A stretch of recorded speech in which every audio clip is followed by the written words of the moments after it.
Good day po, sir. Tanong ko lang po, pag may 3 dependents po ba, wala pong tax, teacher 1 po. Salamat. So, ito po teacher 1 ay meron na po yung tax deduction sa sahod. Kasi ito pong income ng isang teacher 1 sa loob ng isang taon ay over 250,000 pesos na po.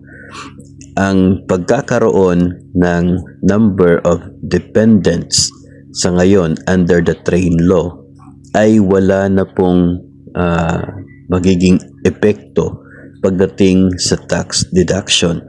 Hindi na magkakaroon ng dagdag na exemption dahil sa dagdag na bilang ng mga dependents.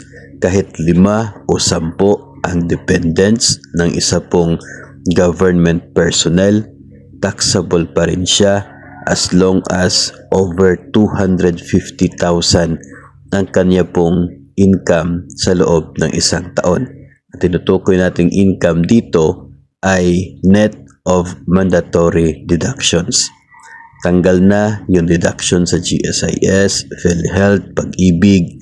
Kung mayroon kang mga monthly dues, ibabawas yan. Then yung matitira kapag over 250,000, taxable na yung excess doon regardless of the number of dependents.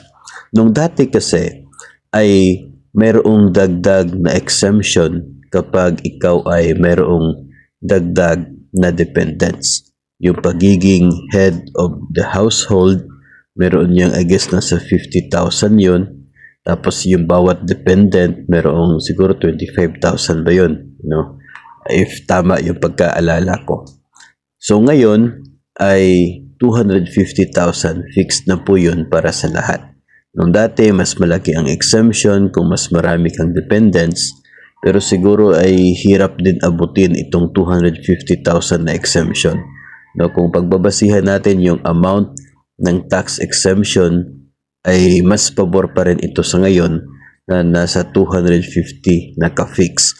Unlike before na siguro mga nasa 150 lang yung maging exemption mo o kaya ay 200 sa isang taon. So, nakakatipid ka pa rin dito ngayon sa bago na 250 fixed na tax exemption para po sa lahat. Yung excess ng 250, yun lamang ang magkakaroon ng tax.